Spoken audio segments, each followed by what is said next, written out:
This episode is sponsored by Cohesity. Cyber resilience isn't just about getting systems back online. It's about keeping your business operating when disruption strikes. That's the idea behind the Minimum Viable Company, or MVC, a trusted operating core for recovery. Cohesity built the MVC to help organizations identify the essential applications, data, people, and processes required to serve customers, maintain communication, protect revenue, and meet critical obligations. By restoring this trusted operating core first, organizations can reduce downtime, accelerate recovery, and maintain continuity while broader restoration efforts continue. It also provides a clear recovery target, enabling teams to focus resources where they will have the greatest business impact. Learn more at cohesity.com/resilience. That's cohesity.com/resilience. Cohesity, resilience everywhere. All right, so I need to start this episode by giving a clear warning. This episode is going to get deep into drugs and overall is adult themed. So you may want to wait until the little ones go to sleep before tuning into this one. You ever think about how many of us got through high school by just the skin of our teeth? We're just so young, naive, fearless, and feel like we know it all. With an attitude like that, we're bound to make some kind of grave mistake in our teenage years. And many of us do. We crash our parents' car, try drugs, cigarettes, alcohol. We skip school, hang out with the wrong kids, steal, cheat, get pregnant, or expelled. These are all common stories that every high school principal has heard all too often. Now, some kids try something bad and they get caught and they get in trouble and they decide not to do that again. But other kids try something bad and they get away with it. It's all upside for them.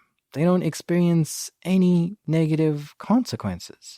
So they try it again and again and again. And before you know it, they're habitually doing something wrong, which can send a teenager on a trajectory that can take a decade to recover from.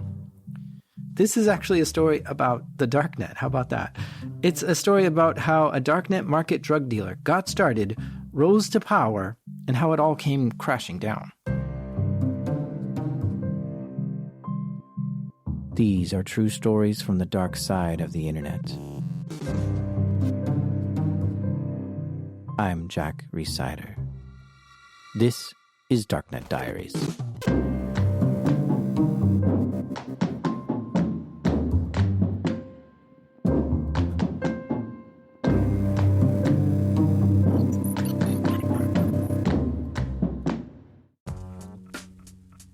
This episode is sponsored by Rippling. These days, you can chat with AI about almost any business problem, but only Rippling AI is built to solve them. That's because Rippling is the only AI built on your live global workforce data, giving you full visibility into your business and the ability to take action with AI that executes across departments. Say you want to retain top talent. Just ask Rippling, who are my top performers this year? And instantly receive a workforce report highlighting your best employees with supporting data like comp ratios, performance reviews, and engagement metrics. Rippling AI can turn these insights into proposed retention strategies, including a recommended 10% spot bonus for top performers. So don't settle for AI that's all talk. Head to rippling.ai/darknet and get AI that turns insight into action. That's Rippling, spelled Rippling. Rippling.ai/darknet. Sign up for your exclusive access today.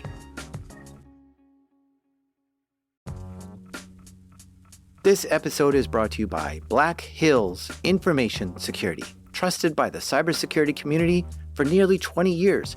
Need a pen test or 24/7 monitoring from their active SOC team?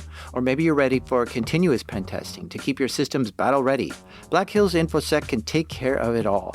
And if you want to learn how they do it, check out Anti-Siphon Training. It's built for people who really want to hone their skills, from SOC analyst tools and methodologies to setting traps and running deception operations. AI is changing cybersecurity right now. Defenders use it, attackers use it, and that's why Anti-Siphon Training is hosting their free AI Security Summit on August 14th. Join experienced practitioners as they share practical lessons, real-world experiences, and insights into how AI is changing cybersecurity. And because you're one of my listeners, they've got a little something extra waiting for you at blackhillsinfosec.com/darknet. The website you need to go to is blackhillsinfosec.com/darknet. I don't know if you want to go nameless in this, or you want to you me to use a fake name, or what do you want to do? Yeah, I think you can just use a fake name. Like if it's easier to call me like by a letter in the alphabet, you can do that. Okay, so let's pick a letter then. V. This is V. V doesn't want to reveal his real name and that sort of thing, but I want you to know, the listener, that I have fact-checked V's story by looking through public records, using his real name, and I saw screenshots and documents which confirmed as much of the story as I could. So V's story starts in high school, and while there, he was hanging out with some questionable kids. Like, can you describe the people a little bit? Are they skateboard punks? Yeah, skaters, kids who were just kind of, burnouts. Did you skate? I did not skate, no. So I was probably the most like unathletic person you could imagine. Like I lift weights and stuff like that, but outside of that, like I never played a sport. I was the music kind of kid, and I was in school. In school, I was part of that, cool kid crew, but not immediately, I was homeschooled for a good portion of my life. So like my social skills did not really creep in until like much later. But once they did, yeah, I mean, I was, a popular kid, but I was also like a music kid. I wasn't a sports jock or anything like that. I was just, it was different for me. V grew up in an upper middle class family. That's not to say the family didn't have money troubles, but it does mean he never went hungry. He always had clothes, a safe place to live. He could visit a doctor anytime he needed, and he was attending a private school. His parents got him into learning musical instruments when he was young, and he kept playing them all the way through high school. But his friends he was hanging out with in high school, they weren't the best influence. Weren't really about school or wanted to do other things, not looked at with like the utmost respect. So yeah, I laugh at skateboard punk because I was a skateboard punk in high school myself. Yeah. So there were quite a few of those, and a lot of those guys were selling weed and stuff like that. So I kind of fell in with that crew. I started smoking weed actually before I drank when I was like 16, 17, and then. From that point, I've always had like a business-oriented mind. I was like, well, I can easily smoke for free if I, buy more weed and sell it at a higher price. So that's what I started to do. And one of those burnouts that I was talking about showed me the original Silk Road, and my mind was blown. And I think I ended up. This was around when Bitcoin was trading at maybe like $30 or $40. So it was like. It got to the point where, I would just pick up, like some exotic, eighths of weed or whatever, and eventually like kind of up my quantity. Yeah. So you were buying on Silk Road? Was that your main supplier as a high schooler? When I was a teenager, I was buying on the Silk Road. I didn't have any money at the time, so I would actually have people front me. Like it got to the point where, this kid that I knew that was one of those skater punks that I talked about earlier would give me money to buy him a pound. I didn't tell him where it was coming from, but I said, hey, like, I have somebody that can ship to me from, California or whatever. And he was like, okay, like the stuff you've been getting me has been really good, so let's do that. And I was like, okay. He wasn't very good at staying private back then. He didn't know how to do it, really. At 16, 17, you don't know all the tricks on how to hide from the feds. I remember the first time I used it, I was like, hey, I remember private messaging some vendors, and I was like, do you guys take PayPal? And just being like, laughed away, like, get the hell out of here, man. And, I learned a lot through the darknets about Bitcoin and PGP and, cybersecurity. And of course, he didn't want to send packages to his home address. That would raise suspicion maybe with his parents. So he sent packages to another address. He actually had another family member who he could ship stuff there, and they would accept packages in exchange for some cash. But yeah, that was a pretty good summer for me, especially, just being 18 and just heading off to school. I had a pretty good nest egg getting started. So that was V's senior year in high school and the summer after that. And then he was looking at what colleges to go to. The state college where he lived looked pretty good, so he applied there and got accepted with a music scholarship. So off to college he went. He moved to the town where the university was and got a roommate and was attending classes. I was in college for music, and I was also, at the time, I was a pre-med major. My first year, because I had a music scholarship, so I had to major in music in order to keep that scholarship. But while there, he learned quickly what kind of drugs the college kids were interested in. Eventually, once I got to college, at some point in college, Silk Road went down. Oh, so I should quickly explain what a darknet marketplace is. I think you understand already. It's just a place to buy and sell illegal drugs online. But these places aren't on the regular internet. It's on kind of a secret version of the internet called Tor.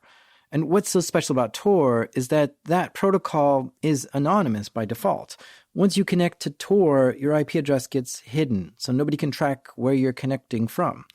It doesn't quite make you anonymous, because if you get on Tor and then tell people your real name and address, well, you unveiled yourself.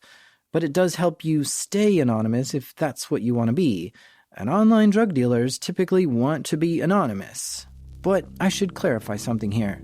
Buying illegal drugs online is, well, illegal, just like buying them on the streets. So the feds are actively trying to find who's running these darknet marketplaces and working towards shutting them down. According to the FBI, Silk Road emerged as the most sophisticated and extensive criminal marketplace on the internet at the time. A darknet marketplace typically sells illegal stuff, drugs and other illegal things like weapons and fake driver's license. The FBI took down Silk Road and arrested its owner on October 2013. When that happened, users of the site flocked to other marketplaces. And V here just moved to Agora, another darknet market. Now, by this point, he learned that the people in his college were mostly interested in a different drug other than weed. He doesn't want to say what kind of drug, but he was buying them on the Agora marketplace and selling them on campus. To the fraternities, to anyone who would really buy in bulk from me. They were pills, so it was in pill form. So I would be selling, basically K-packs, which are just, 1,000 pills to whoever wanted them. And I would be getting 10 to 20,000 of those from the darknet. Now, he was staying in an apartment on campus with a roommate, but he knew not to send these drugs to his own apartment. I had a lot of friends in apartments, and these are, college kids that need money and that don't really want to, sell pizza, so, I would give them an easy, 100, 150 bucks for every drop and just be like, hey, like this package is coming. Don't worry about what's in it, but I'm going to pay you for, your services, and I'm going to continue to use you every week. So these guys were bringing in, anywhere from $150 to $300 a week, which is some nice extra pocket change when you're in college. That's some extra pizza nights or whatever. Mm-hmm. I never shipped to my own address at that point because I just knew so many people that were willing to let me use their addresses. It sounds clever, but do you think it was actually effective? Because let's say the feds go to their friend's apartment and say, all right, we know there's some drugs that got shipped here. What's the deal? Don't you think they'll say, oh yeah, it's this guy's stuff. It's not mine. Yeah, there's always that risk, right? So there's always that risk that somebody's going to tell on you, but there's only so much you can really do. I mean, besides me, starting a shipping business in a warehouse, there's not really anything you can do to ship large quantities except to really kind of trust your circle. But there's always that risk that somebody's going to flip. So eventually I had sold to a roommate because I got greedy, and he was an idiot and sold to an undercover officer. They had done 3 controlled buys with him, and one of the controlled buys was in a car. One of the controlled buys was in his room in the apartment. These undercover officers had collected enough evidence to get a search warrant for V's apartment to look for drugs that his roommate was selling. They didn't know I existed. And eventually one day, I was in my apartment, and my room, there was a knock on the door. My roommate answered the front door. I was in my room, my separate bedroom, and my roommate answered the door. And I heard some cops say, like, hey, is there anyone else in the apartment? And I freaked out because I had 5,000 or 6,000 pills in my room. Actually, it was a little more than that. And I was trying to stuff them all into my safe, and they were at my door, like, open the door. And I was like, I'm getting dressed. And they burst into the room once I opened it, and basically found all my pills. And I was arrested. I wasn't even on the warrant. What's that feeling like with the feds banging on the door? Like, is your heart?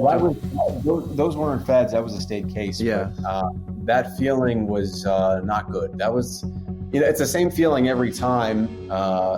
It's just a feeling of, non-belief, really. It's just your stomach sinks as low as it can go, and you're like, holy shit, like my worst nightmare is happening.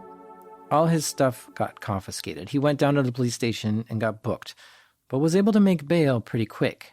So he got out of jail and was facing felony charges for this.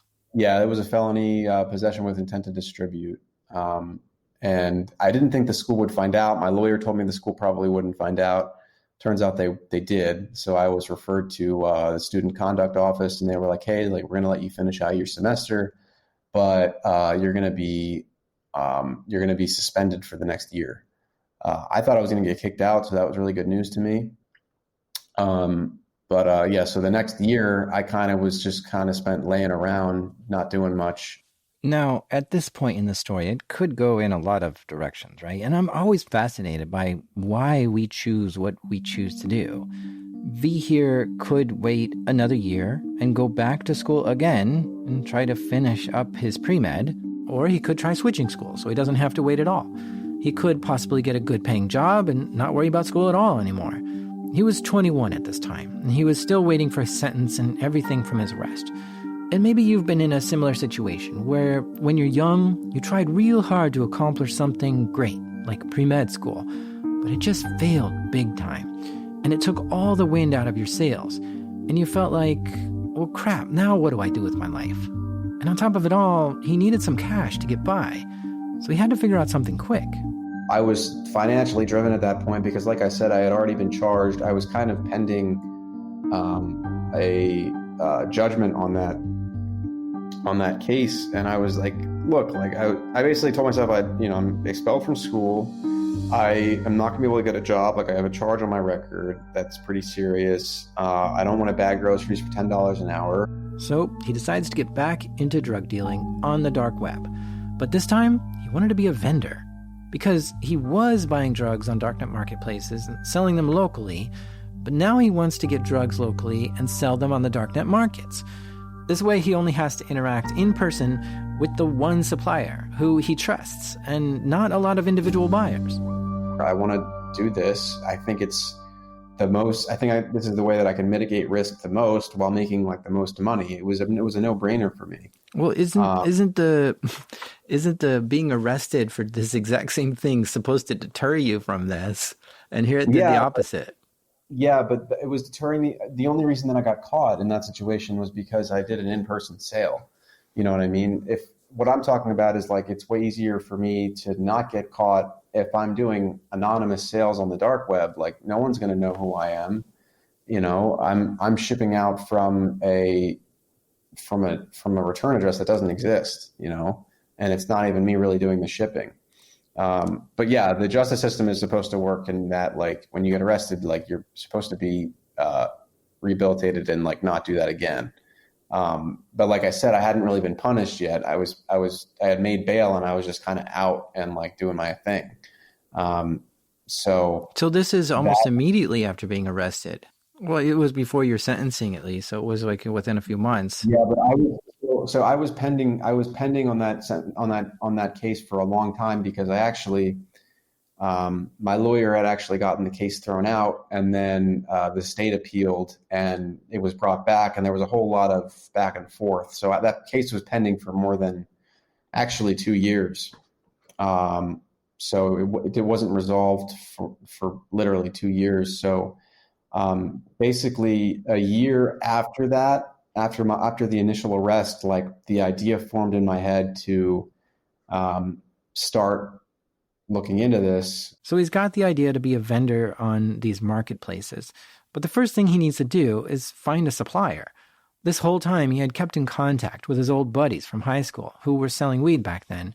Well, this one guy was still selling drugs all these years later. And eventually he got to the point where he was way, way, way bigger than I was. And I kind of would go through him for certain stuff that I needed that I couldn't necessarily get off of the dark web, or that would just be more convenient for me to get in person.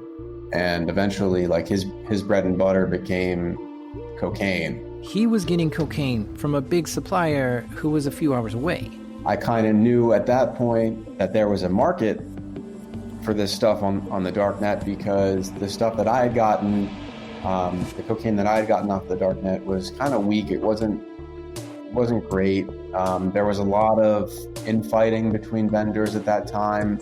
No one kind of really led the pack. I think that there was a vendor that had just either stopped or gotten nabbed or something, and so everyone was kind of in disarray. So it was kind of the perfect time to get in.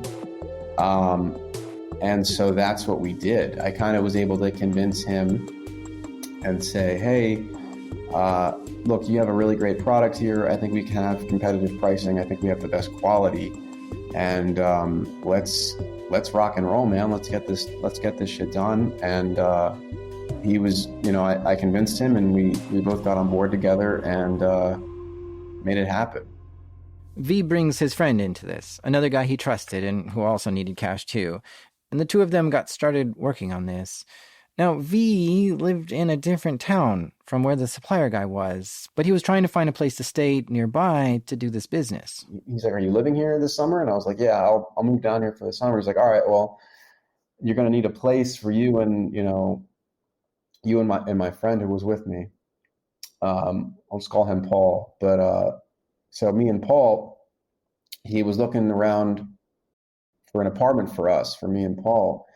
I was like, well, how are you going to get the apartment? Because I obviously we can't have it in our names. And he's like, I got a guy for it. So he had a guy that would actually find people to sign leases on apartments and then just not live there. So, and he would pay them a set amount of money to put their name on the lease. And it was really cool because, we were living in this place that wasn't connected to us in any type of way. So if we weren't there and a raid was conducted or something, it's not our shit, which was pretty cool. So V and Paul move into this apartment, which wasn't in their name, and they started setting up shop. Now, at this point, V was pretty familiar with the way darknet marketplaces worked and got right to work trying to establish himself as a vendor. First, he had to do a lot of research to figure out where to set up shop. From my side, from my end, what I did was like you said, I did all of the research on the markets that I needed. I did all of the research on the best wallet that we should have. Yeah, so to do business on these darknet markets, you want to be as anonymous as possible. And Bitcoin, of course, is a way to transfer money digitally and anonymously. But if you have a lot of Bitcoin, you want to keep that secure. Keeping it on an exchange has two big risks. First, the Bitcoin exchange might just go down or get hacked, and you could lose all your money. Second, the feds might issue a warrant to that Bitcoin exchange and try to get information on who owns that wallet. So this wasn't an option for him to keep his Bitcoin on an exchange. Instead, he used a cold wallet and sometimes a hardware wallet. Let me go one more level deep. Each Bitcoin wallet has a private key. This is a 64-character string. Whoever has this private key can spend or transfer the Bitcoins in that wallet. So it's very important that you protect this private key at all costs. But people have a really hard time memorizing a 64-character long string. So this is where a seed phrase comes in. A seed phrase is just a bunch of random words together, something like witch, collapse, practice, feed, shame, open, despair, creek. Now, this seed phrase is what's used to create the private key. So people store these seed phrases on a piece of paper or in a vault as a last-ditch effort for recovering their Bitcoin wallet if their computer gets ruined or something. So if you have the seed phrase, you can generate the private key, and if you have the private key, you can do whatever you want with that Bitcoin wallet. So V had to set all this up. I also had the seed memorized and all that. I love this because this tells me he's getting really serious about his security and privacy. If he can commit his seed phrase to memory, then he never has to worry about losing his private key or storing it in a place that can get hacked. He can quickly generate the private key whenever he needs, make the transfers, then delete that private key when done. It's brilliant. Of course, besides this, he's also using hardware wallets. Two common brands are Ledger and Treasure. These are USB devices that store the private key so you can unplug them from your computer and store them in a safe or something. And when you want to use them again, you plug them in, make the transfer, and unplug them. They're also great ways to keep your Bitcoin safe. Okay, so he's got his Bitcoin wallet figured out. Next, after doing a bunch of research, he decided to set up shop on the Alphabay darknet marketplace. Now, I did a whole episode on Alphabay called Operation Bayonet. It's episode 24. So check that out if you want a full story on Alphabay. So he starts setting up his account there. Well, there were a lot of things you had to memorize. So, once we had the account set up, you want to memorize your username, obviously. You want to memorize your password, and you want to memorize your PGP credentials and all of that. I just kind of had a string of letters that I thought was random, and they were probably 25 to 30 characters in length each. So I kind of sat there and had them on a piece of paper and memorized them, said them over and over. I was studying for a test, really. Now, one reason he wants to memorize all this is because he wants to leave no digital trail of any of this stuff.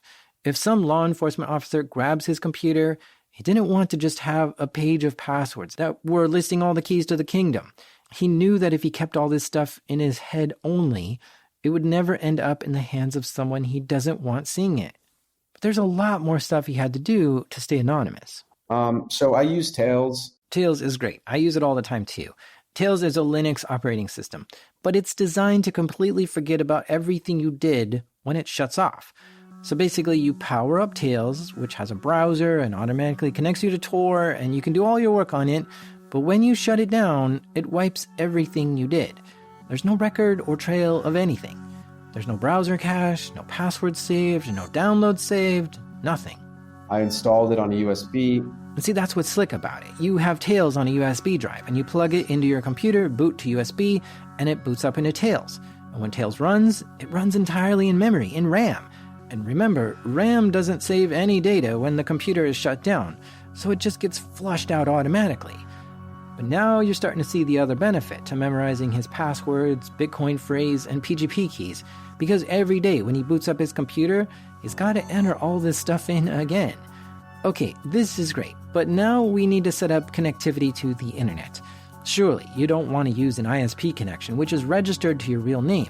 If any law enforcement gets your IP and traces it back, the ISP can quickly find out it was you who connected. So there's a few options here. You could set up a VPN, or you could go to a different coffee shop or library every day, because you're going to want to switch it up often so you don't get caught going to the same place every day. But V had a different solution. So we actually had somebody from Comcast.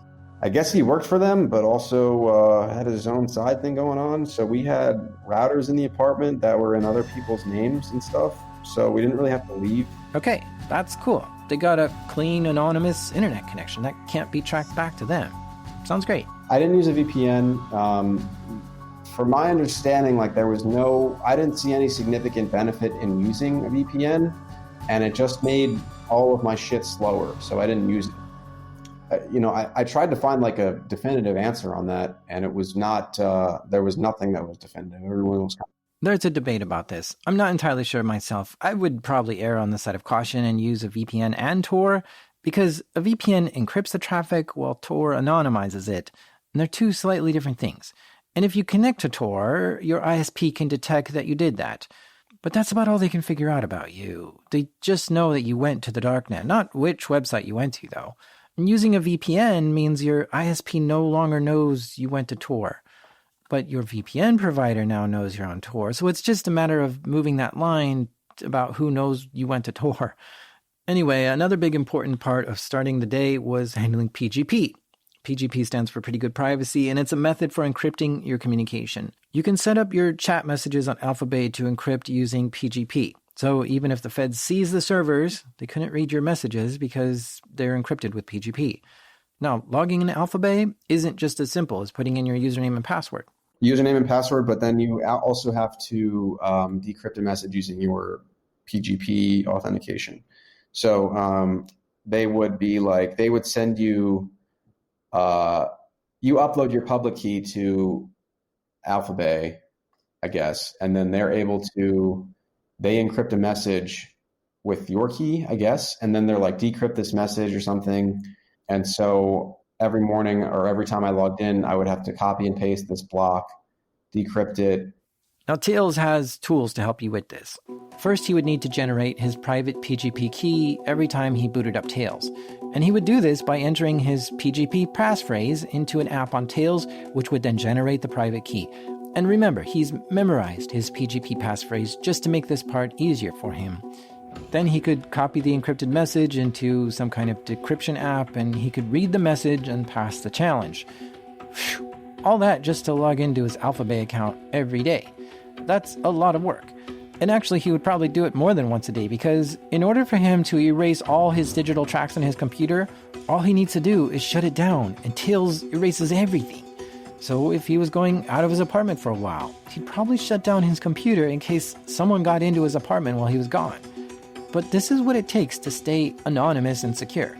Just to recap quickly, in order for him to log in every time, he would need to boot to a fresh operating system, Tails, enter in his PGP passphrase to generate his private PGP key, enter in his Bitcoin passphrase to generate his private Bitcoin key, connect to Tor, find the URL to Alphabay login, decrypt the PGP challenge, and then he's in. Oh, and all the while he's on a clean Wi-Fi connection too. Can you see now why someone might slip up or get lazy and take shortcuts with this? Imagine having to do this every time you came to work. Companies all over the world set up single sign-on to make it easier for employees to log in, but this is the opposite of easy. Anyway, now that he's got his Alphabay account all set up, he's got to apply to be a vendor. So at the time, all you really needed to do was pay money to a wallet that Alphabay gave you. Like you would sign up as a user account, I think, or you would sign up as a new account, maybe not as a buyer or seller yet. And then they would be like, all right, if you want to apply for seller status, send $500 to this address or whatever. And at that point, once you did that, you were verified as a seller and could start selling. All right, so you might be wondering why he had to send $500 in Bitcoin to Alphabay to be a seller. Well, there's this thing called escrow there. Basically, when you sell something, the buyer pays the money, but it doesn't go to you. It goes to Alphabay, where it sits and it's held by them. Then Alphabay says, okay, look, we got the money. This guy looks legit. Go ahead, send him the cocaine that he bought. So then you send the drugs and wait, and wait, and wait. And after the buyer gets the drugs and tries it and thinks it's legit and it's good, he goes back to Alphabay and says, okay, I got the drugs and they're all good. Then Alphabay releases the Bitcoin and sends it to the seller. So if you were just like shipping rocks to somebody, like literal rocks, like they would, the buyer could say, hey, like this guy shipped me fucking rocks, and everything, you don't get your money. So there's an incentive there to like actually like ship product, I hated escrow. I hated the idea of escrow just from the start, because what if the market goes down? What if the market exit scams? What if a customer says the product is not what it says it is, but I know that it's that product? You know what I mean? It's just a pain in the ass, and you're dealing with disputes all the time. And so I tried to get to the point where we were generating enough sales that I could apply for finalized early status. Oh, yeah. The finalized early status, or FE, is what every vendor wants. This means you've had enough legit transactions that Alphabay sees you're a trusted vendor and no longer holds your money in escrow. As soon as someone buys from you, you get your Bitcoin right away and you can ship the product to the person. So we wanted to get to this status as quick as possible. Okay, so he needs to send $500 in Bitcoin to this darknet market. So now he has to actually get some Bitcoin to do that with. I mean, he's starting with an empty wallet. Many Bitcoin exchanges are regulated by the feds. V didn't want to buy a Bitcoin from a place that could send information to the authorities. On top of that, there's a lengthy process of connecting your bank account to an exchange, transferring your money to it, and then having to wait for your funds to clear before buying Bitcoins with it. It can take a few days sometimes. So he researched it and found a site called Local Bitcoins. Now, I'm not sure exactly how Local Bitcoins works because I've never used it and it seems really weird to me, but from what I understand is that there are users on Local Bitcoins that say, hey, send me some money, give me some cash, and as soon as I get it, I'll turn around and send you Bitcoins for the same amount minus a fee. So there's this whole trust thing now with Local Bitcoin users, like, if I give them cash, are they really going to send me Bitcoin? But now you have to figure out how to get people cash. There are a number of options though. You could send someone a MoneyGram or a Western Union, or just meet them locally and give them cash, or send them cash in the mail. V looked at his options and chose the best one for him. Went to Local Bitcoins and direct deposited money into somebody's account.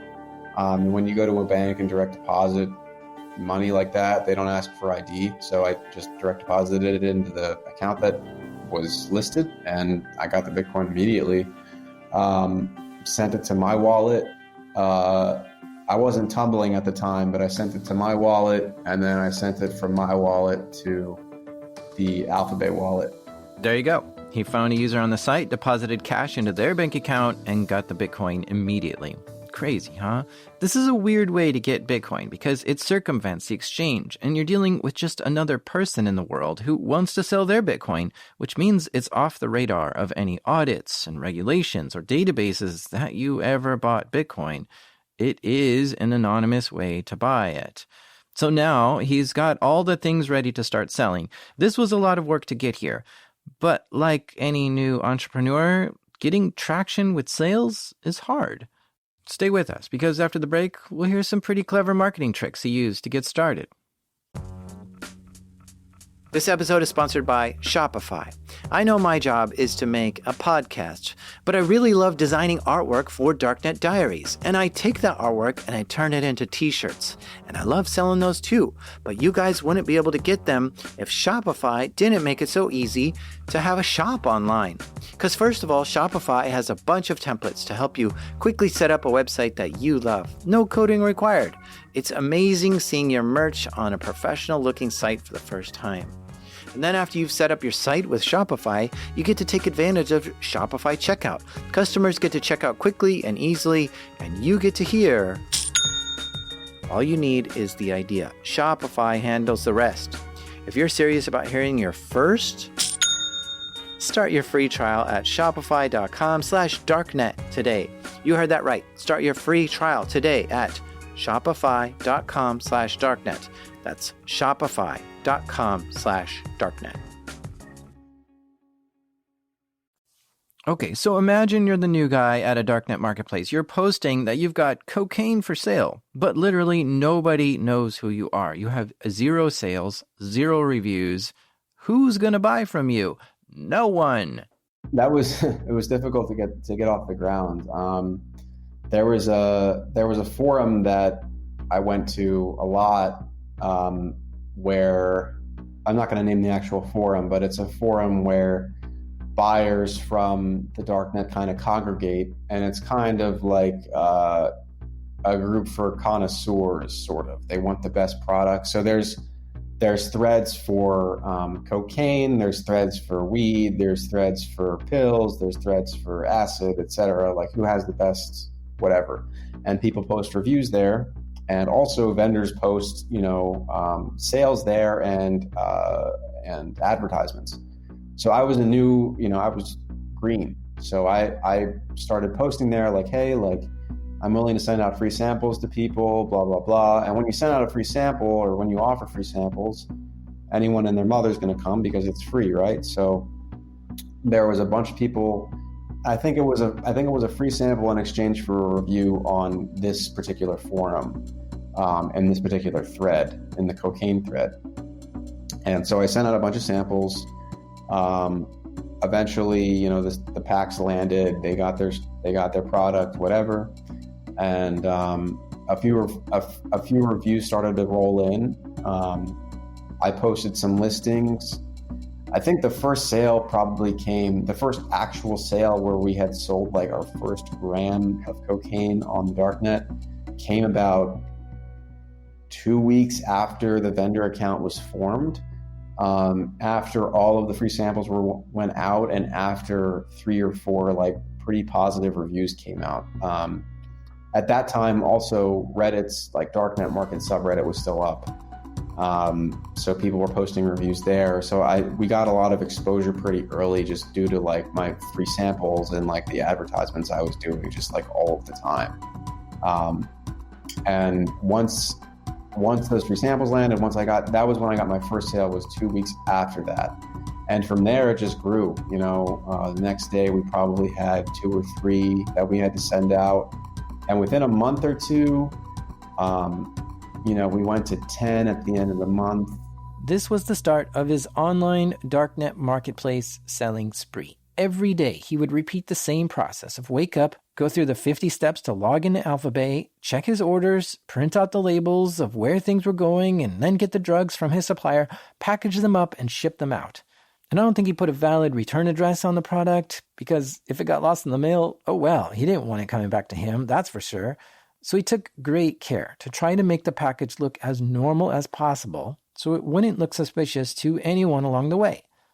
Oh yeah, so let's talk about packaging. To run a business like this, you need to know a lot about packing and shipping. So when I sent out my stuff, it would be double vacuum sealed, and then Mylar would be used as an extra form of protection for any odors or like whatever. And then I had a visual barrier on top of that.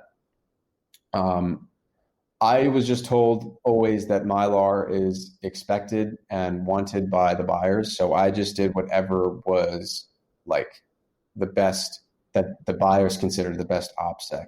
So that's what I always followed. And I had received, when I was still buying, I had always gotten packages that had been Mylar, and then there would be a vacuum seal, and then another vacuum seal, and then your product. So that was why I used Mylar. Do I think it actually had any effect on keeping dogs from sniffing the packages? I have no idea. I don't know. I do know that as far as I know, no package on my end has ever been seized. So I think that we did a pretty good job with that.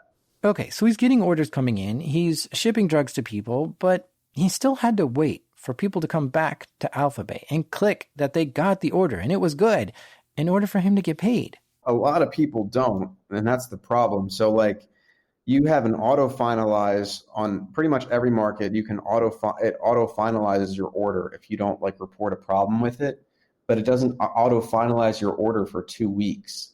So usually when I sent out an order, it would get there in 2 days. And so, if you weren't being a lazy, piece of shit, you could just log in to Alphabet and release your funds and, everything is gravy, whatever. But a lot of people will get their stuff, forget to log back in. And it's not even being a piece of shit. It's just people forget. And I'm now stuck kind of, with my thumb up my butt, waiting for my money to come through. So cash flow could be a problem if you only have escrow, enabled. So that's why I tried to get FE enabled as quickly as I could. So when you finally got FE enabled, do you remember what that feeling was like? It wasn't like a feeling of accomplishment. It was more like, thank God, because now we can actually start to increase volume here and kind of commit to this, because before, we had a cash flow problem where we weren't getting our money on time. Now the money's coming to us first. We can turn over that cash into more cocaine, whatever we need to do with it. And it just made the process pretty much there were way less headaches once finalized early was enabled. Okay, things were going pretty good for V and his buddy and his supplier or higher up. But there's another piece to this puzzle, cashing out of all that Bitcoin. Well, we had to convert because we had to, the product that we were getting was in cash. So the cocaine that we were getting was in cash So we had to have constant cash flow and cash out. So they needed cash, but you can't just deposit Bitcoin into your bank account. First, banks just don't accept it. And probably at this time, they didn't even know Bitcoin existed. But second, it might be dirty Bitcoin. I mean, it's coming straight from Alphabet, right? You don't want that going somewhere that can be traced to you.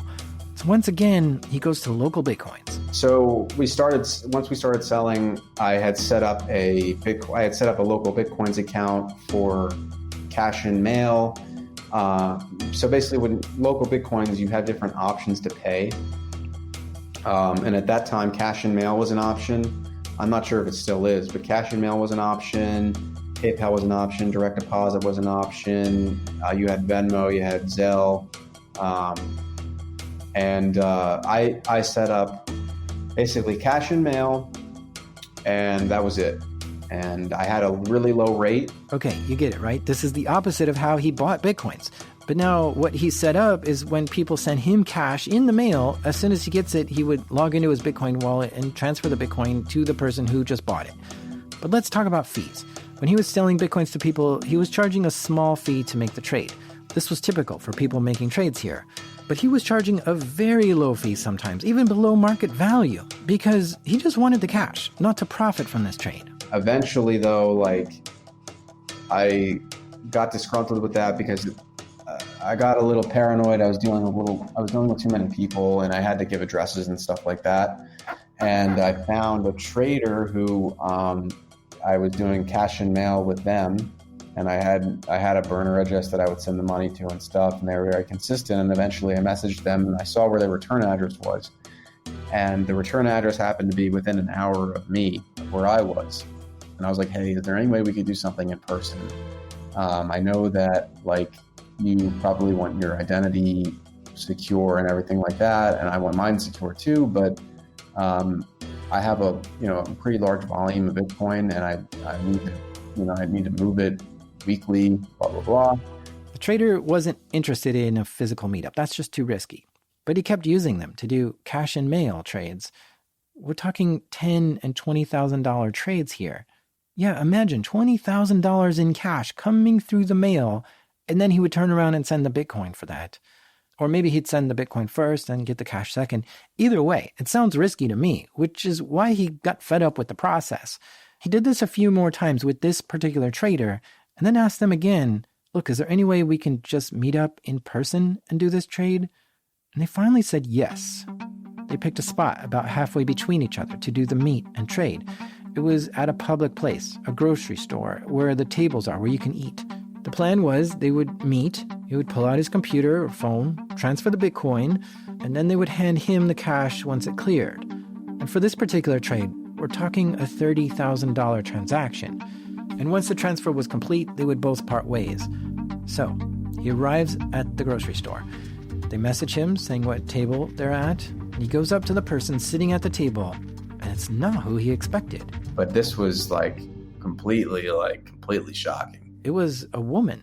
I didn't expect a woman in the first place, obviously. I expected, some guy, a neck beard or whatever.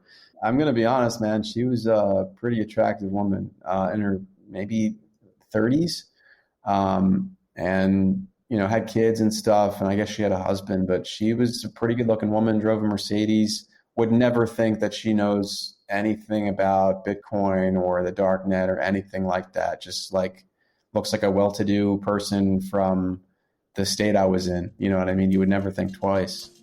It was pretty crazy. This was an intense meeting, though. There's some sweaty palms here for sure. I mean, 30 grand is going to be transferred between these two right now. He's going to give her $30,000 in Bitcoin, and she's going to give him $30,000 in cash. Once you transfer Bitcoin to someone else, there's no way to reverse it. A lot can go wrong here. She could just take the Bitcoin and run off, or she could give him the cash and then follow him to his car and steal it back. It's nerve-wracking for sure. And what are you going to do? Sit there and count out $30,000 on a table in a grocery store? That's pretty suspicious. So you just have to trust that it's all there. It was a pretty high profile exchange because there was a lot of trust that had to be between us. You know what I mean? I think she was scared of me a little bit, and she freaked me out. So it was just, fear was the motivator there. But they've done business a few times in the past through the mail. So he gave it a shot, and it worked. She got her Bitcoins, he got his cash, and they both drove home safe and sound. But this started a new relationship with her, which turned out to be a weekly meeting. Every week, they would do this exchange. Pretty much 30 grand a week, 30 to 40 grand a week. 30 to 40 grand a week in a package. Wow. Yeah. That's a lot of money. All $100 bills. Volume goes down in higher denominations and stuff like that. But yeah, it was...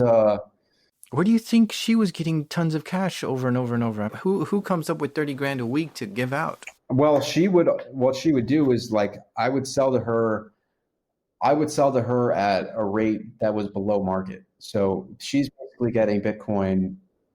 She's getting the Bitcoin. I'm selling her the Bitcoin, right? And she's gonna be like, all right, I'll give you the cash, but I'm gonna give you market minus 6%, right?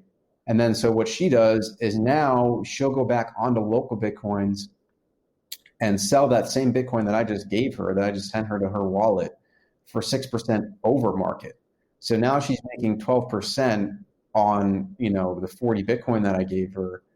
It's a pretty good return. And she's just turning over cash constantly. So she's got a constant cash flow, but pretty much like me, except it was legitimate, I think, hopefully. Whoa, crazy what goes on out there, huh?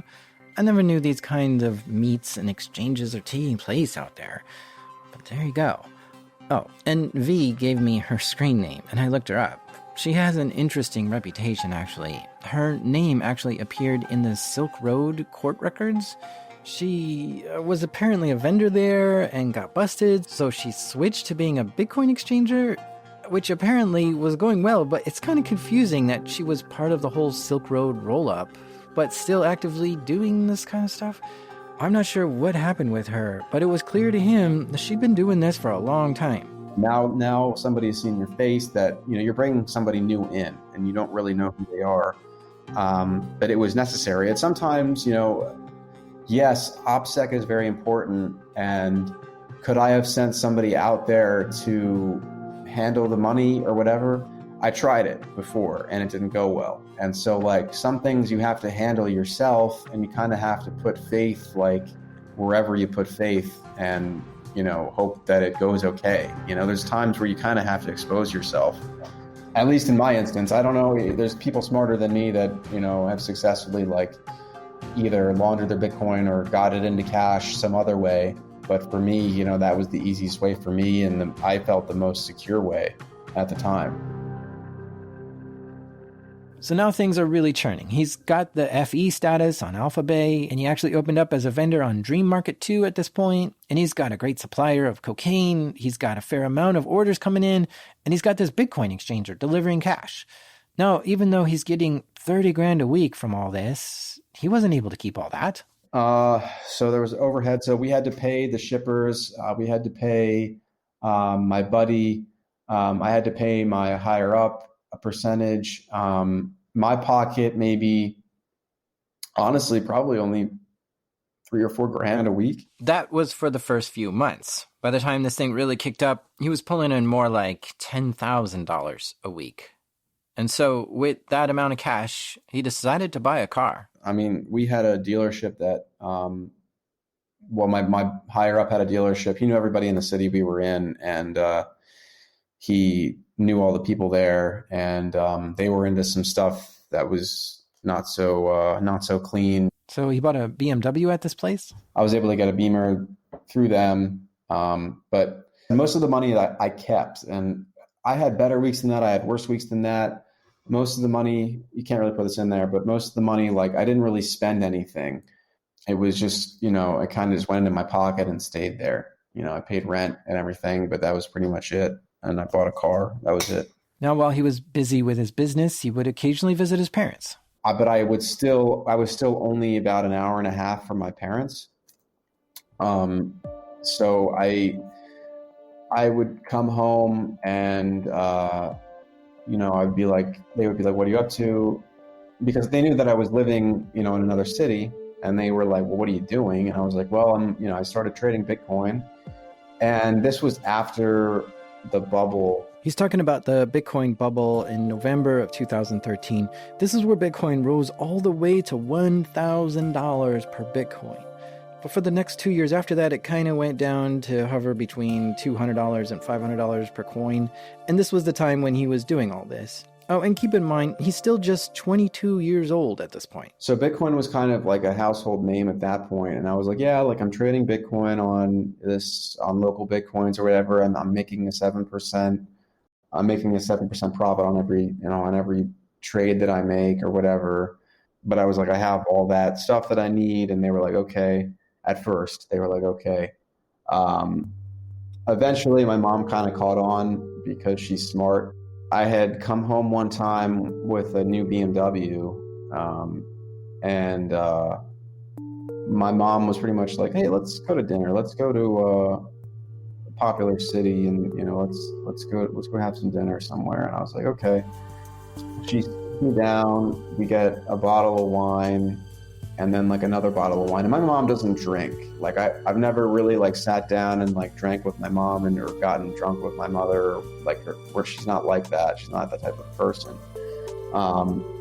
But the situation, I guess, called for it at the time. And she was like, "So what are you really doing?" And I was like, "What do you mean? I'm selling Bitcoin." And she's like, "No, you're not. I know you're not doing that. What's up? Like, what are you doing in the city that you're in?" And I was like, eventually, like I knew that she knew, and I just kind of spilled beans. I said, "I'm selling cocaine on the internet." She was like, "What do you mean you're selling cocaine on the internet?" She didn't know how any of that worked. And I was like, "I'm being very safe, and this is the best way that I know how to do it, and I'm making good money." And I never said I liked it or anything like that, but I was like, I need money, and this is what I'm doing for money. And she said, she kind of calmly took that in and was like, "You need to stop doing that soon." And I said, "Okay." And she said, "You need to stop doing that by, and then she gave me a month, like a month that I should stop by. And I was like, "Okay, I'll stop." But she didn't react in the way that I expected her to react. I expected her to, freak out and be like, what the hell are you doing? You're being an idiot. You just got arrested. But she didn't react like that at all. It was more like, "Okay, I understand, but this is a risk that you don't need right now. So stop at this point." But I think I had told her like the details that were kind of so above her head, like just, it was a sophisticated operation, you know what I mean? So it wasn't like it wasn't like I was selling cocaine on a street corner or something like that. It was something that was very organized and, run like a business, So I don't think she worried as much as she probably should have, but it made me more comfortable, that's for sure. He didn't stop. I'm not sure if he had any intentions of stopping, because this was great money. Every month, the number of orders would grow and grow, starting from 10 orders a month to 30 orders a month, and soon hundreds of orders a month. He was selling cocaine by the gram, the eighth, and in quarters. Sometimes he would sell whole ounces, but the margins just didn't make sense for him to do that all the time. Sometimes he would sell heroin, too. And he was establishing some direct sales with people, not through darknet marketplaces, just directly through secure email. Business was booming. I think at our highest point, we were shipping out, I think our best day was maybe 40 or 45 packages, which was a lot. That's a lot of labels, a lot of vacuum sealing, a lot of Mylar. And that was like a milestone for us. That was like, we made it, All right. So why'd you stop? I really stopped because at that point, we had just gotten to the point where I was burnt out. My shippers were burnt out. I started getting paranoid. The price of cocaine was kind of all over the place. My buddy had left, so I was kind of on my own. And I just thought it was kind of a good time to wrap up shop. And my higher up wasn't happy with that decision, but respected it in the end. And it was just the stress and the paranoia level. I was like, something's going to happen to me. I don't want to do this anymore. It was just, it became not exciting. It became more of a chore than it was like something new and exciting at that point. It wasn't anything that was like really like exciting to me anymore. So I decided to hang up my hat. So he took down his listings on all the darknet markets, shipped out all his last orders, shut down his vendor account. Then he did one last cash in on all his Bitcoins and stopped dealing on darknet markets. Did you move back home with your parents, or what happened after? I mean, you had an apartment there just for that. So where'd you go? Yeah, I kept the apartment. I stayed in the apartment. I kind of just, hung out with friends that I had there for a while. I did move back home for a brief period. What was the plan? Like, what were we going to do next? So actually, my sentencing was coming up for that original case that I talked about. Oh, jeez, he still didn't get sentenced. Still hadn't been resolved. Oh my God! And so that was another reason that I had stopped. I forgot to include that, but like I was potentially going to prison, and there was no way that I was going to be able to operate, from prison if I went. So I shut down for that reason as well. But and I think that February, like I had a sentencing date or something, and I actually got arrested again, driving really fucked up. So I was driving. I had just dropped off money to my higher up again because we were still doing some street level stuff. I dropped off money for like a kilo or something like that, and I was just really messed up on pills, Xanax, and just all this shit that I've been taking because my stress level was like out of control. So the stress was high because I had an upcoming sentencing date. I had no idea what was really going to happen, if I was going to prison or not. I was paranoid about the vendor account. I wasn't sure if my OPSEC was good enough. I wasn't sure if maybe like I had just read an indictment on somebody recently, I think at the time when like the feds were basically intercepting packages, acting as buyers, and I was paranoid that maybe that had happened to me. There were a string of packages that went missing in the postal system, and I was worried about that.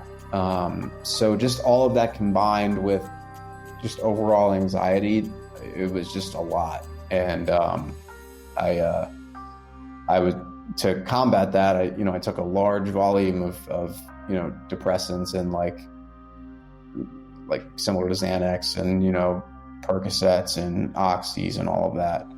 So, the stress level was super high at that time. And I was driving back and I like kind of fell asleep at the wheel and crashed into the median and like got out of my car and like looked at it, and like my like one wheel was like hanging off, and I was like, I can totally drive this home, and like so I got back in the car and started driving again, and I heard the lights behind me, pulled over. I had 100 Xanax pills in my pocket, and they didn't believe that they were for personal use, so they charged me with another felony, booked me. Judge said no bail because I had another pending case, and got locked up for basically 6 months total on the original case that I had, plus this one. The ride was over, I guess. Locked up at 23.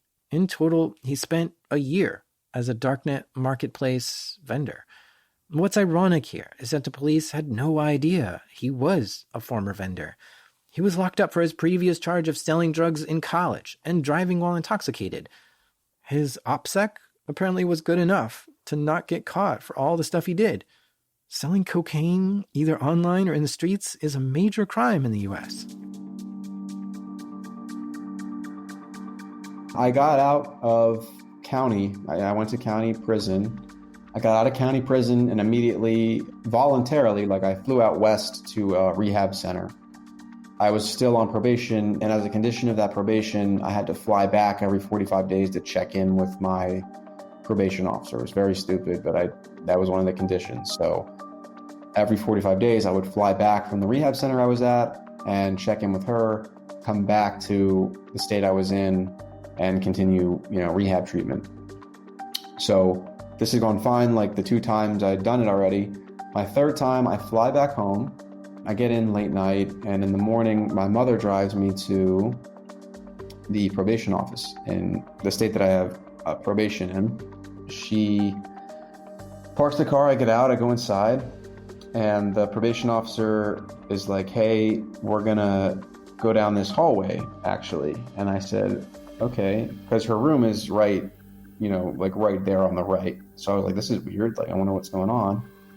And we go down the hall, and she's like, all right, come this way with me. We can turn left. And I walk into this conference room, and there's 2 ATF agents there. And then they handcuffed me, put me in the seat, and they were like, we know who you are. We just arrested your higher up months ago. And they kind of laid out printouts of my Alphabet listings. They said the vendor name that I had. They were like, we know your, this vendor name. They had printouts of my cocaine listings. They had printouts of the heroin listings. They kind of had me pretty much dead to rights. They had a stupid video that my higher up had on his phone. And it was just, they were just like, you can either give up your phone right now or we can get a warrant for it. So I gave my phone to them. As I was sitting there, I was like, there's only one person who could have, given them like this level of access to like this information. And I knew who it was. It was my higher up. And I was like, at that moment, I was like, he absolutely just destroyed me. No, his higher up was the guy who was giving him all the cocaine to sell. V knew this guy ratted him out because of a call he got from his higher up a month earlier. He had called me when I was in rehab and was like, hey, I got indicted and I'm on the run right now. And I was like, what do you mean you're on the run? And they were like, well, they let me out because at the time I didn't really know how the federal system worked, but they had let him out because he had agreed to talk. And they let him out. And he went on the run to up north somewhere and didn't come back for months. And he was like, yeah, I'm on the run right now.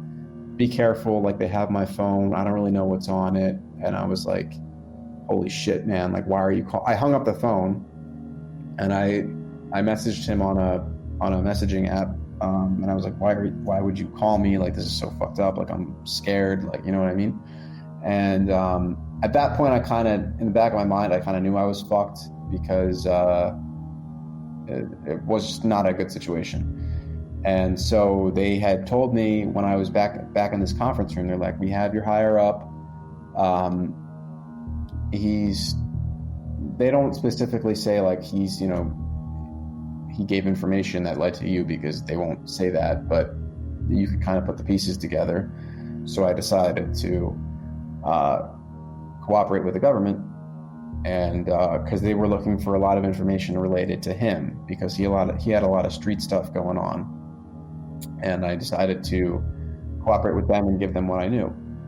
So it kind of started from there. My mom came in. I asked them if I could see my mom, because I wasn't sure if I was ever going to see my mother again, honestly, because I wasn't sure when I was going to get out, or if I would get out, or how bail worked, or anything like that in the federal system. And my mom came in, went white as a ghost, started, bawling her eyes out. And, it was a super traumatic situation, and super uncomfortable. And I told my mom, I love you, and things are going to be all right. And they took me in the car. They drove me back to the state that the indictment came out of. And basically, I had an arraignment hearing. The judge knew, the main prosecutor knew that I was willing to cooperate, so they let me out that day, which was bizarre, with an ankle monitor, and that was pretty much it that day. It was just it felt like a dream. I remember going out to dinner with my parents that night, because we were celebrating that they had let me out. And the next day it hit me like, wow, I'm really in the hole here. You know what I mean? I got to do a lot to get this sentence down, because right then I was looking at actually a 10-year mandatory minimum, because I had prior cases and I had that criminal history, and I had a 5-year mandatory minimum for the cocaine distribution. So they charged me with conspiracy to distribute 500 grams or more of cocaine. They didn't charge me with any heroin. And I think if I had chosen not to cooperate with them, they would have hit me with that charge as well. So I got lucky there. But still, I was looking at 10 years, and they made it clear to me, like, you're looking at 10 years. V didn't want to go to prison for 10 years. So he decided to cooperate with the feds, which means he was going to start snitching. And besides not wanting to go to prison, he felt like his higher-up snitched on him first. So he was just going to snitch back. So basically the way it works in the federal system, like, you can't really, it's very black and white. If you tell, even if somebody told on you first and you're just telling on them and their operation, you're both snitches, right? It doesn't matter if the first person's told first and, you were caught in you were caught in that. If you snitch as well, like, you're also a snitch. There's no mitigating factors like, oh, well, you're less of a snitch than this guy because he screwed you over first. It doesn't work like that. So yes, like, I consider myself a snitch. It's not something that I consider, like, damaging to my moral character. Like, it's not something that I wake up and I'm like, oh, geez, like, I wish I hadn't snitched on the guy that snitched on me. Like, wow, like, that's so terrible of me. The guy screwed me over. And I did what I had to do. And did I maybe put, people that were, like, not super connected towards him away? Most likely. But you do whatever it takes to get out as soon as possible. And I think that a lot of people don't understand that. Like, if you're looking at 10 years, you can say from your chair, like, if you're not a criminal, like, oh, like, you should have taken that time, man. You should have taken that on the chin. Unless you're in it, man, and, like, you see 10 years flash before your eyes, then you can say something like, yeah, like, I took that on the chin. But if you're not in the game and you're like, oh, well, you shouldn't have snitched or whatever, I don't want to hear it from you. You know what I mean? It's just not the same, and, like, you're not in the game, so you don't get to form an opinion on that. That's just the way I look at it. A lot of the stuff they had me do was sit down for proffer sessions, and they would ask me questions based on the individual they were looking for. They would be like, do you know who this or that is? And I would say yes or no. They would show photographs. And they would say, like, was he present at this time on this day? And I either answered yes or no. And the people that I was able to identify and the people that I was close with, these were all people that were highly connected to my higher up. And like I said, my choice to cooperate was based on his cooperation and his, like, willingness to just take me down without blinking an eye. And so I chose to cooperate on that basis. But also, even if he hadn't, I most likely probably would have, because self-preservation would have kicked in there. And I don't want to make any excuse for that. Oh, I only snitched because, he snitched on me first. I don't think that was the case. I think that I probably would have done that regardless. So the people that I did know and that I was close to and that I still had, a number for and that I had met up with previously, some of those people the feds were super interested in and wanted me to set up basically a controlled buy. So one of the shippers for another operation that my partner had, or my higher up had, I actually knew him pretty well because he had worked for me at one point, and he was selling weed, I guess. And they were like, yeah, why don't you go buy some weed from him? And they wired me up. They put in my wallet this microphone, but it looked like a credit card.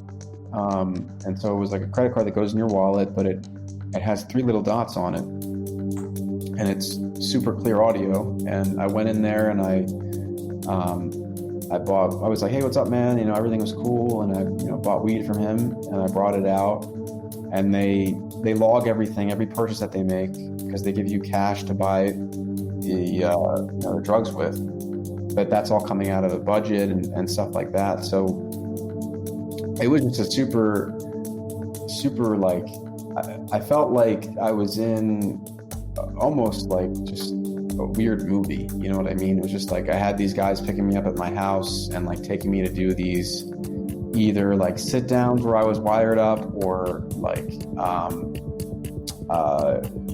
controlled buys, or whatever they needed me to do just to get my sentence reduced as much as I could. I did whatever it took.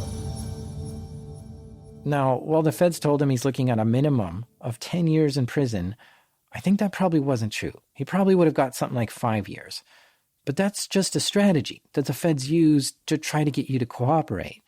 He was living at home during all this and was able to convince the ATF and FBI that he needed his ankle monitor removed in order to do these controlled buys. And they agreed and took it off. So I cooperated for a good 8 months.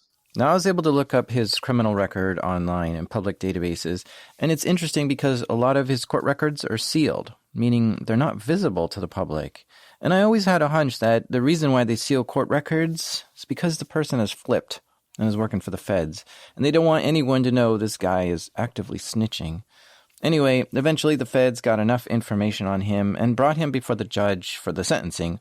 He was given a split sentence. He had to spend 6 months in prison, 12 months of house arrest, and 4 years of supervised release. He also had to pay a $100 fine. So he went back to prison for the second time in his life. It's a very strange environment. I think that prison taught me that you have to look out for yourself at all times. You have to keep your head down, stay healthy. Take care of yourself is the number one advice I would give to anybody. You know what I mean? Don't trust anyone. I did a very short sentence, so I was able to skate by just kind of keeping my head down and, not really talking to anybody that didn't need to be spoken to. I would say that it changed me in the way that, like, you're always around people 100% of the time. You have to be watching your back 100% of the time. So yeah, did it harden me up? I don't think so. I don't think I was in there long enough. If I was in there for a longer period of time, I think I would have been permanently changed, yeah. When he got out of prison, he was basically under house arrest with an ankle monitor on at all times, so his probation officer could see where he was. Basically, the way that worked was, you could get out I had gym hours, I had school hours, I had, I had some other stuff in there. If you had a doctor's appointment, you would get out. But overall, that went pretty smooth but slow. I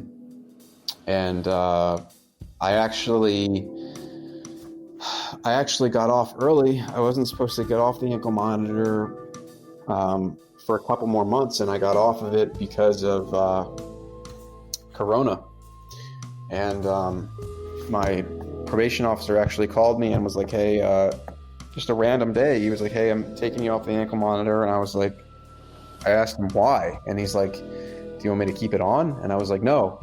And he was like, all right, just take some scissors and cut off the ankle monitor. And I was like, okay. And I realized, like, at first I was like, sweet, like I'm not on an ankle monitor anymore.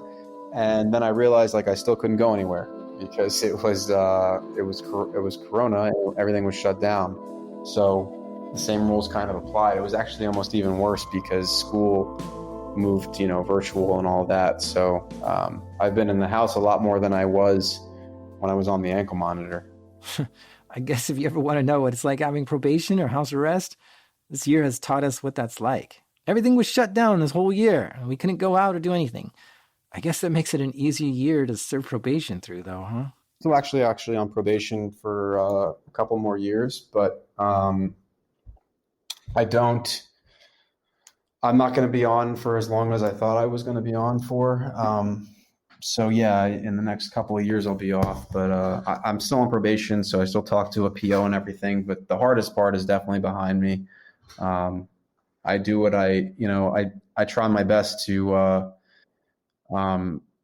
repair the damage that I've done. I know that the choices I made were not good choices, and I hurt a lot of people. And one of the questions that I got a lot on the, I just want to address this, but one of the questions that I got a lot on the AMA. Oh, so you might be wondering how I found this guy? Yeah, he popped into Reddit one day and made a post saying, "I'm a former darknet market drug dealer. Ask me anything." And so I immediately asked him, "Hey, can I interview you to hear the whole story?" And so here we are. A question I had was, selling these drugs online, especially heroin, could cause overdoses and deaths. Do you have regrets from what you've done? Definitely. And I think about, who could have possibly overdosed a lot, more than you can imagine. And it's something that I wish I had never sold on the dark net. And thankfully, we didn't sell heroin for that long. We were primarily cocaine, and heroin didn't come into the picture for a long time. And when it did, it was for a very short, amount of time, maybe a month or two. But, in that month or two, I caused a lot of damage to a lot of people, I think. And I regret it tremendously. But all I can do is, deal with that guilt, move on. I can't sit on it. I have to move on from it and recognize that it's wrong. But there's nothing more than I can do. I served consequences for my actions, and I'm trying to put that all behind me now.